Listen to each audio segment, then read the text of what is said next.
Okay, today's topic, of transform, and hopefully I will finish all the traditional machine vision part.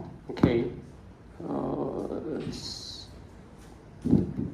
next week the last topic will be texture analysis. Okay, and after that we will shift to deep learning. Okay. Before we start with Hop transform, because it's a very important technique in image processing or computer vision, and the tradition, I should not say traditional, the deep learning is very difficult to apply or to replace Hop transform. Okay, for computer vision application. But before that, let me say something about SSIM, because it is so popular even for deep learning. Actually, it was originally developed to evaluate the quality of images, or if you remember, when we talk about the color detection, I talk about the template matching by using NCC normalized class correlation or cosine major, okay,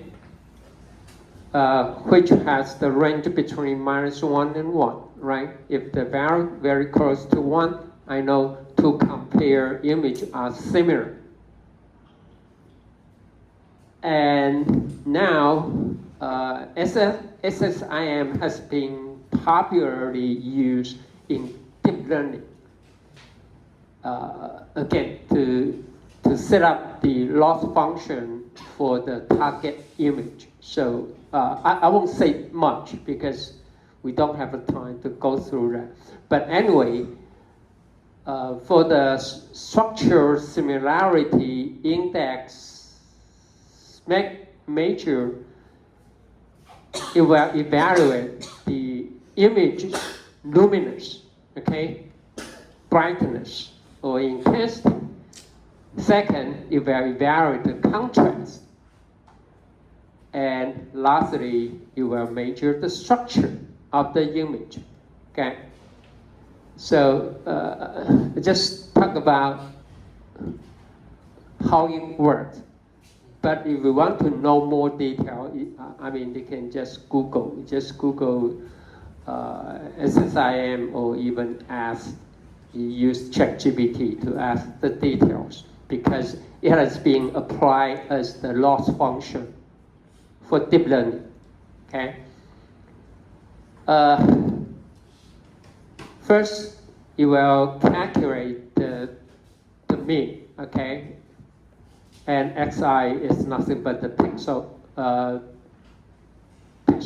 intensity. Okay, you can think of it as that. Okay.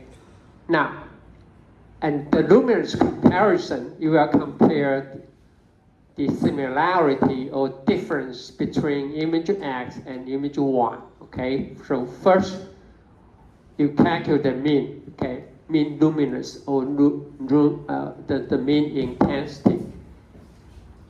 And also, the contrast is based on the variance, okay? It's based on the variance. You can take a look here, okay? You can measure the variance, okay, for some image X, okay? And so the comparison, then you will compare the variance, the standard deviation or the variance between x and y. And finally, it's about the difference between two images, x and y, for structure, okay? It's the kinds of z-score, right? X minus mean divided by the standard deviation, okay? So now you have these three statistical measures, and then here, in the original paper, that's how it defines how to compare or how to measure the similarity of luminance. Okay, here's the equation. The numerator is mu x, the mean. Mu x times mu y, okay, and normalized with respect to the square of the mean x and square of the mean y. And C1, C2 are nothing but some constant, okay? It is prevented divided by 0, okay? 好，所以这个很简单 ，luminance 基本上就是跟它的平均值有关 ，okay? The luminance is based on the mean, okay? The mean of the image. Now, next, you will talk about how to determine the C1 and blah blah blah. Okay, you can just take a look. Okay, so anyway, C1 is a constant. Now the contrast is defined similarly. Okay, the numerator is the multiplication of the standard deviation of x and the standard deviation of y. Okay, and normalized with respect to the variance of x plus the variance of y. Okay, that's how it defines the similarity of the contrast. That's it. Okay, and it plus another constant, C2. Okay.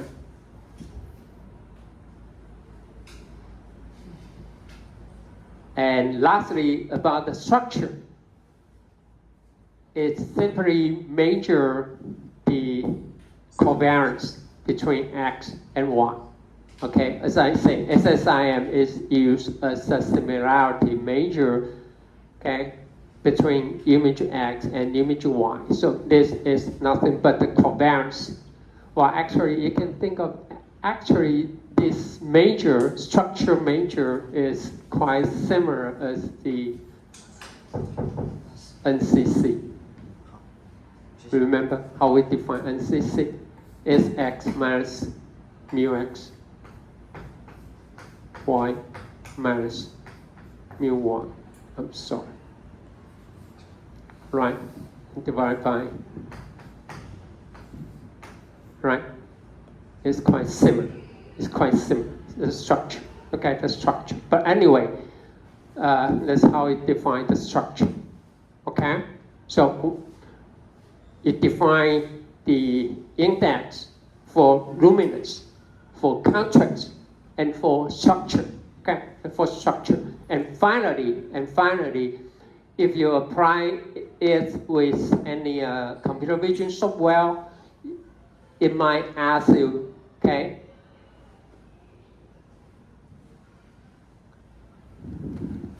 three parameters, alpha, beta, and gamma. Alpha, beta, and gamma. Okay? Usually, we set alpha, beta, and gamma equal to 1. Okay? Just 1. But sometimes, most of the case, okay? But if we put alpha equal to 1, and beta and gamma equal to 0, which means you care only about the luminance, okay? You care only about the, and most of, another case, we put gamma equal to 1, and alpha and beta equal to 0, which means we look for the structure, the similarity of structure, that's it, okay? Everyone follow? Okay. So usually By default, I believe alpha, beta, gamma will be equal to 1, which means you will measure luminance, okay, contrast, and structure. But for some cases, if you care only about the structure, right, you don't care about the illumination or lighting changes, we simply set up gamma equal to 1. But when alpha equal gamma equal to 1, I believe if I didn't verify, but I believe it should be very similar to NCC, okay? Because the equation is almost the same, okay? They are almost the same. Okay, so that's it. Okay, so that's it. That's something when you read a paper or the textbook, or you read about the information from the website, you will see SSIM a lot. Okay, a lot. It's getting popular to evaluate the image quality or compare the similarity between image. Okay. Especially when you apply a deep learning model to reconstruct the image or to generate the image. I mean, MSE, the most simple way, right? If you want to evaluate the difference between two images, you simply calculate MSE, mean square error, okay? Mean square error, right? That's the most easy one. The other one, it is entropy. You can evaluate the entropy. Okay, if you can normalize, we can evaluate the entropy, something like this. Okay, I will mention that when we start to talk about deep learning. But anyway, SSIM is another major. Okay, it's another major. Okay, but it is developed. Okay. Originally, just for image processing, it has nothing to do with deep learning. But nowadays, a lot of researchers or a lot of models, they apply SSIM as the loss function. Okay, it's the loss function. Okay, so that's the only thing you need to know. So if the system asks you to set up the parameter alpha, beta, and gamma, which means usually we just put it equal to 1 or some equal to 1 or other equal to 0, okay? Most of the time we won't use something alpha equal to 1, beta equal to 0.5, no, most of the cases we won't do something like that, okay? Just 1 or 0, that's it, okay? And this is the final term if we put all three together, okay? You put all three together, this is the final SSIM. Okay, this is the S. Okay, you can either put it like that or do something like this one. Okay, assume C3 equal to half of C2. Okay, so that's it. One more thing need to keep in mind is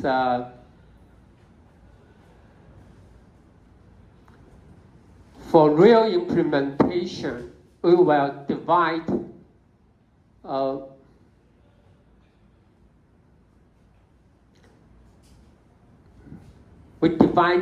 an image into a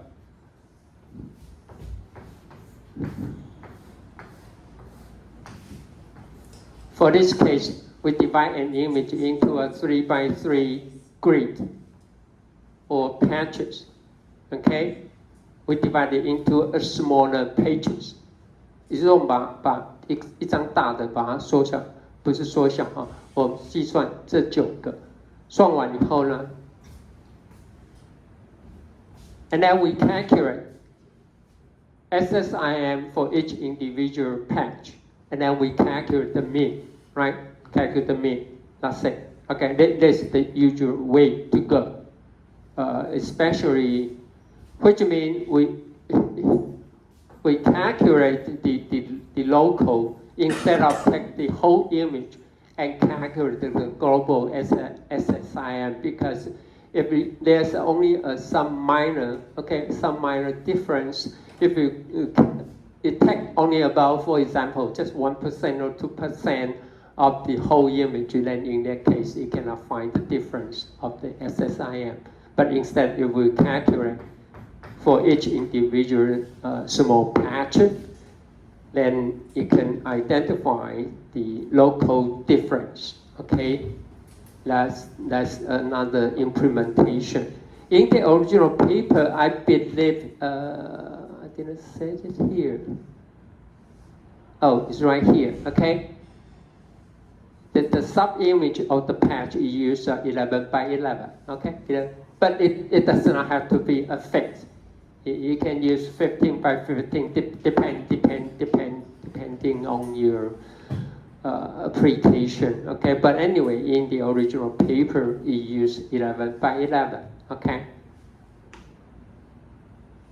Okay, so that's SSIM is so famous. I cannot help but just share this information with you. But if you want to know more detail, okay, just Google it with SSIM.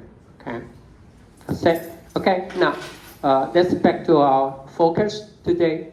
Hop transform. Okay, hop transform.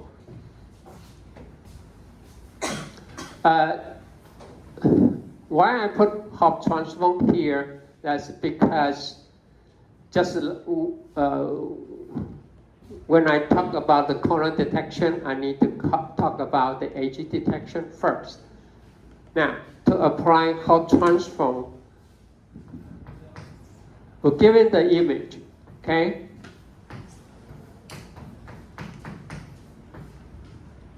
And then we find its edge, or the so-called gradient image. We find its gradient image. Okay, correct. So to apply hop transform, you need to do edge detection first to identify, because edge detection is quite easy, right? It's quite easy. No matter you use a morphology or use a Sobel operator or even rubbers, or if you want, you can use canning, right? Canning edge detection, okay? And then most of the time, it will is a line or circle, okay?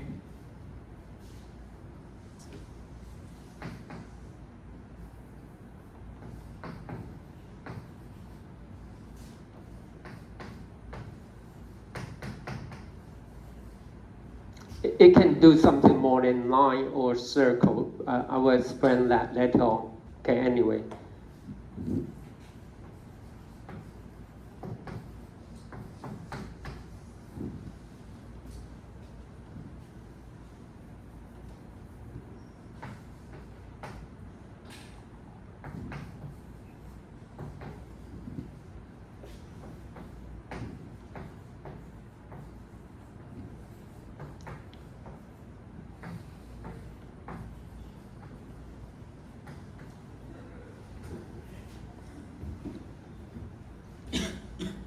I should say, anyway, I should say convert, okay? You will convert the line or circle from the spatial domain, which means it is x1, okay? But, okay, in the original coordinate space, then we convert it into parameter space.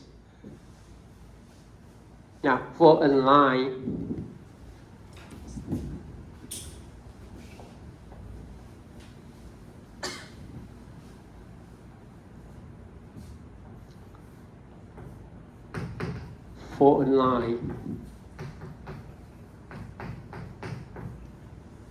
so the original spatial domain, maybe you can say it is XY plane, right? In a two-dimensional image we have. from the XY plane. For a line, we have what? We have two parameters. That's the idea, M and B. So we convert it into MB plane. Okay? Or for a circle,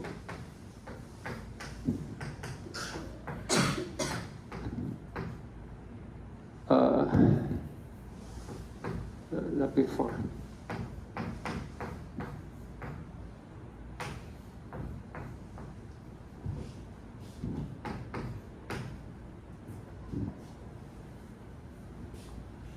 So the parameter, so we have the parameter is the center and the radius. Okay? Let's say. So everything that can specify by the parameter can be solved with Hopf transform. Okay?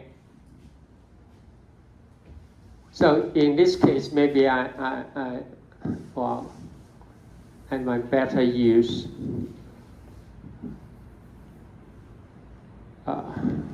say convert.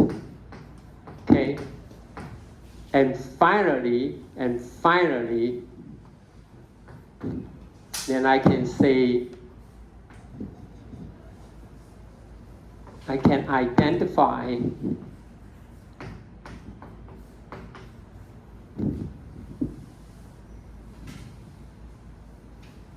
the line or circle by peak detection.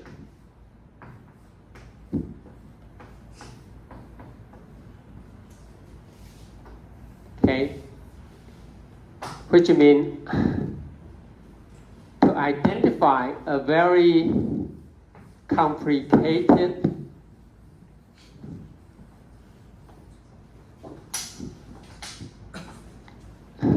from here, okay, visually you can see there's a line, right, in a very complicated background. Now I convert it into this SXY. I convert it into, this is M, and this is B, okay? The slope, the intercept, and hopefully the so-called peak detection is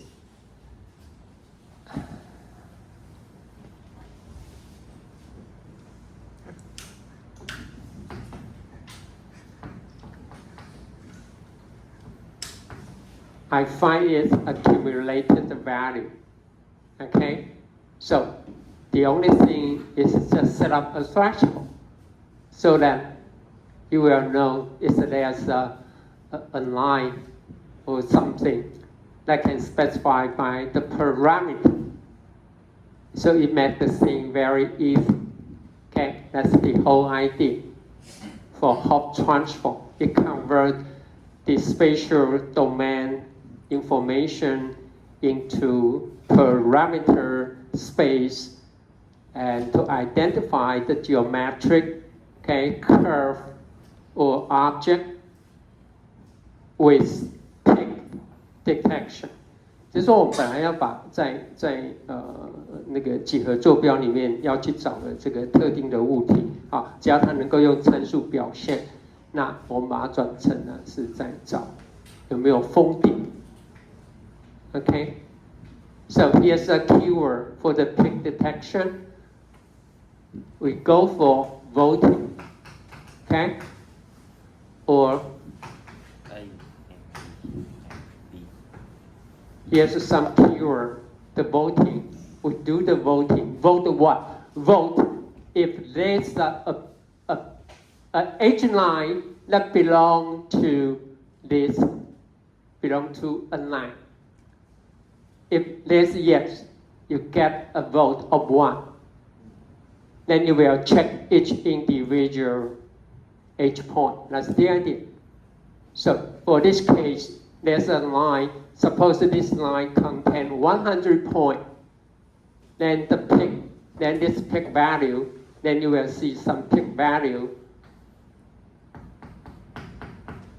with 100. Then I know there's a line with the parameter M star, B star. And all others, you might see, you will see some, let me put it here. There's a very short line here, so you will see a local peak, right? But it's not as significant as the true line here. That's the idea, okay? Just like. And the good thing about it is what? Even the line is broken. For example, you have broken. So what is the effect with this broken line? The accumulated value will be reduced. That's it. For this case, if we have a broken line like this and the total H point for the line might become 90, for example, then it still shows some peak in the parameter space. That's the good thing about it. So it's what is robust to noise. Okay? It's very robust to noise. And most of the case, we applied it for line or circle detection. Now, look at the object in this room. Look at the ceiling, look at the light, look at the table, look at the chair, look at the screen, everything.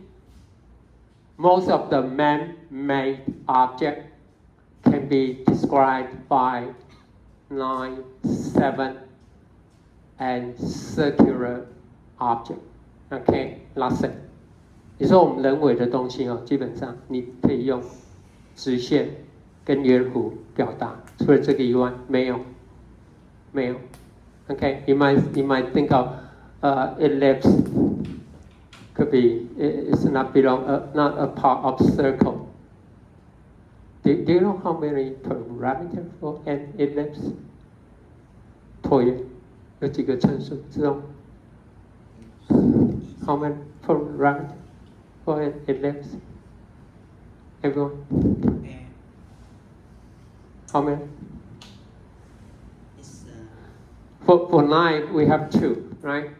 For 9, we have 2. For a circle, we have 3. Then how many for an ellipse in a two-dimensional space? I mean two-dimensional space. How many? Can you think of? Well, actually, right, you may think of 4. The first is the center, and the major axis and minor axis. No, the ellipse cannot rotate. So you have 5. Now, you don't think anything wrong. I mean, there's no difference for 2 or 3, especially in the old day. Okay, 30 years ago, you know, a PC. What's the memory size for a PC? Do you know that? 30 years. 4 mega. That's it. What can you do with 4 mega? Right now, it's nothing. I mean, accumulator, which means what? For this one, for a line, you will have you need a memory to recall all the possible parameters. And for a circle, because you don't know anything about the center or the radius, so you need to recall every possible value. So this array is two-dimensional. You are writing the code, you know how to define a two-dimensional array. Then you know how to define a three-dimensional array. And for the ellipse, then you need to define a five-dimensional array. What's the possible? Okay, before I talk about the detail, what is the possible? This is the slot. Okay, this is the slot. Shading. What is the possible value of n? I asked that before, but let me ask one more time. What is the possible value for n? What is the range? It's not between -1 and 1. Okay. What is the possible range? Now this is much easier to guess. Depends on your image size. It may not be true, okay? Because, but we can simply assume that the intercept could be about the image size, right? But what is the range for the slot? Anyone? May I guess? Infinity. Right, you're right. It's infinite. Negative and positive. Which means what? There's no way you can create an array with infinite size. 斜率是无穷大哈，它是正负无穷大，你看不出来 ，OK？ And for this one, anyway, if so, that in the old days, the Hall transform, the idea is simple, but it's very difficult to implement because it takes a lot of memory. Okay.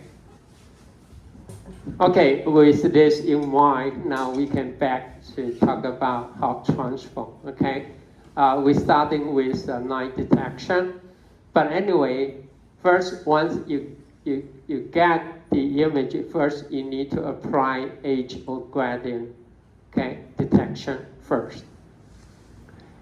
And we then try to vote the edge point, just edge point, not every single pixel point, but we just focus on the edge point. So you need to apply edge detection first.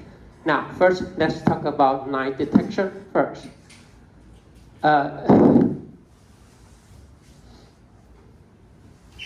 That's starting from here, okay?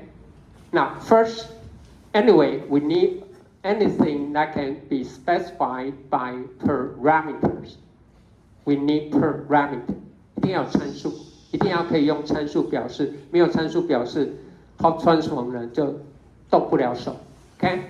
So first, you need to specify anything you want to identify with parameters. Okay? And mostly for line and circle. Okay? So first, we use the so-called slot intercept form. Okay?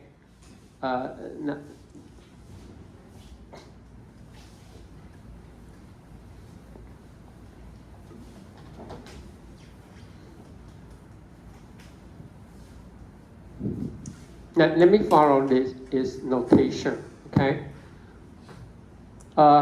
First, we identify an edge point, okay? Which is at xi, yi. Okay, let me assume si, yi, which is an edge point. Then we find, right? We have a line. Okay, if you know something about the slope, we know something about the intercept, then this equation must be true, right? This equation must be true. If we know something about A is the slope, and B is the intercept. Okay? That's it. Now, we change it to what?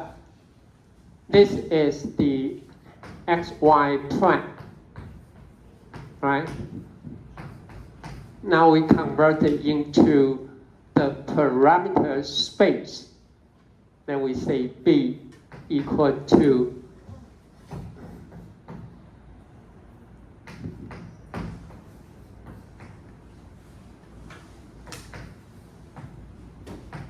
here.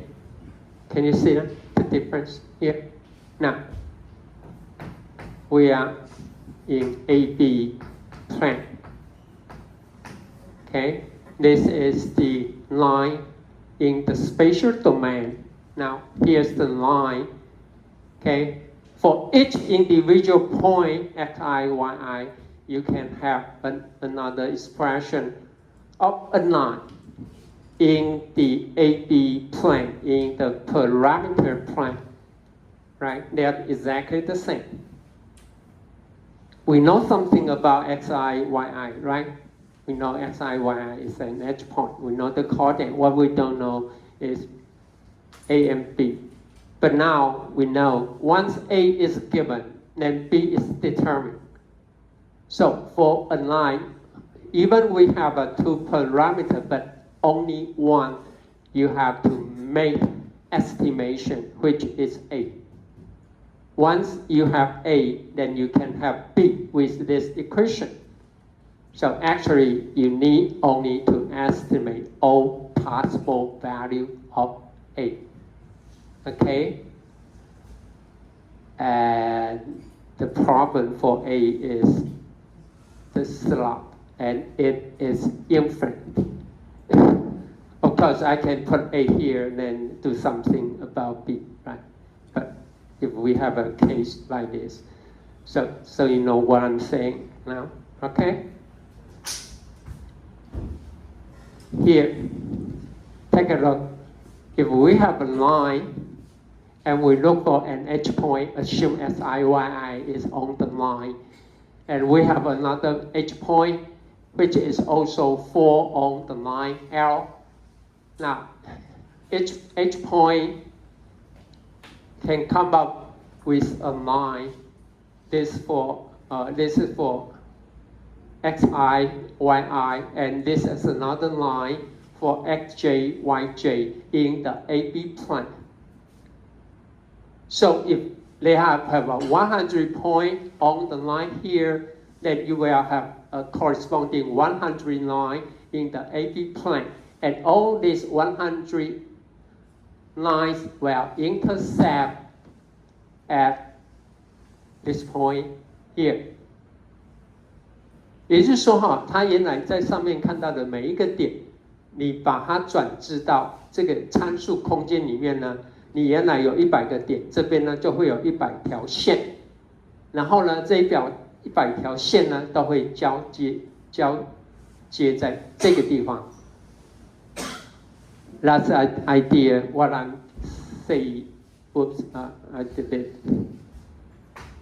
Why we call right here, the peak is where we need the voting. Okay? Vote 1.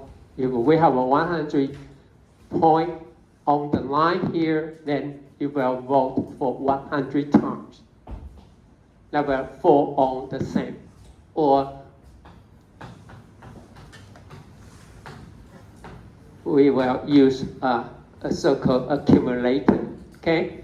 To accumulate the number of pixels that have the same, okay? So you might define accumulator, A mean accumulator or array with the same parameter A and B.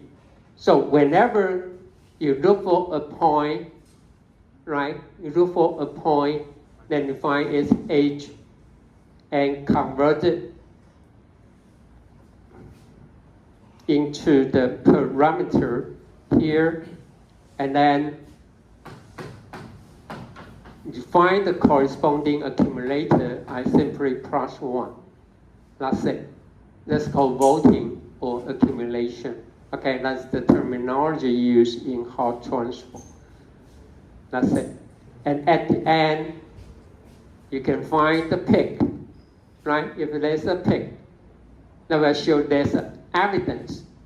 You will have a line in the image. And if you have the two lines like this, then you see you will have two peaks, a simple slab. Even some of the line has been occluded. The only effect is the peak will be reduced by half, but it still will show significant peak compared with any other random accumulation. Okay, that's the idea. Okay, very robust to noise. Okay, so here's the idea for Hopf transform for line detection. Okay, in the early day, okay, before the deep learning, it used a lot for the autopilot to identify. Here's a car, could be a tree or something, but it will identify the length, right? The length. Now, what to do? Use Hopf transform. You simply just use Hopf transform to identify, okay? And even with the intersection point of these two lines, we can estimate the distance. Okay, that's possible. Even from one single image, you can identify the depth behind, before the car. Okay, anyway, that's the early application for Hopf transform. Now, the procedure, okay? The procedure is like here. So first, you need to assume every possible slot, okay? Suppose we have A0, A1. So first, you need to determine the range. And also, the second, you need to determine the what? The resolution of A. Okay? A0, A1, A2. 所以第一个你要决定它的范围，第二个你要决定说它的解析。Okay? And then you need also to determine the intercept. Okay? Again, the minimum value and maximum value. B is much easier to determine because it's, most of the time it will relate to your image size. And the resolution, the minimum resolution for digital image is 1, right? 1 pixel, 2 pixel, that's it, okay? But anyway, you need to determine the range and also the resolution of the slot, which will be the problem, okay? When you apply Hopf transform to the slot intercept point, but anyway, that's the idea. So first, you need to try out every possible slot A, okay? We put AI, okay, I starting from 0, so we will try out A0, A1, A2, A3, and so on. And then for each point, or for all pixel point, first, you need to determine SY is an edge point or not, okay? So first, identify the edge point. If SY is an edge point, then we calculate B with the given A. So, which means you need to try out every possible slot starting from A0, A1, and A2, and so on to A maximum, okay? So for the user, you need to determine what should be the range and what should be the resolution, okay? Delta A should determine what should be the resolution. Now, B is calculated from this equation, so you don't need to worry about what could be the range. But anyway, you still need to determine, because we use an array, right? We use an array. Now, the array must be in integer, right? Everyone, when you write the code, all the argument must be in integer. So you must still need to determine what should be the resolution. Even the resolution is 0.01, but you cannot specify with right? You cannot specify an array like this. It must be in integer. So you need to convert it into integer, okay? Everyone follow me, okay? I mean, for coding implementation, okay? So one, and then we put I and T. That's what I'm saying. We use some integer to represent the slot AI, okay? And the intercept BT. And then we plus 1, this so-called the voting, okay? We vote to the accumulator A, okay? And that's it. But at the meantime, we need to store which point, okay? Which edge point that will return, that will show you this intercept and slot, okay? So we need to store another, is x coordinate, okay, with the parameter AI and BT. And AIT is the accumulator, which means is the first point, the second point, the third point of the line, okay? 所以呢，我们还需要一个记录它的这个点的 x 轴坐标跟 y 轴的坐标，听得懂？然后呢，它具备哪一个参数值 ，OK AI BT， 然后呢，这个 A 呢，它的累加值刚好是记录它的第一个点、第二个点、第三个点，好吧 ？OK, this for x coordinate and this for y coordinate. Why we want to record this? As I mentioned here, because for A and B, you need to set up the resolution. The resolution may be not good enough, okay? So once you record all the edge points that have the same parameter AI and BT, and then after that, after the Hopf transform processing, then you apply, well actually I can put it here if you want.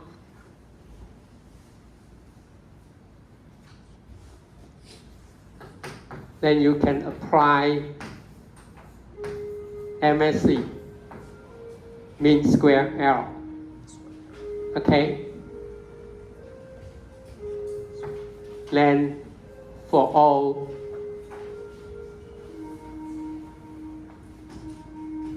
edges point,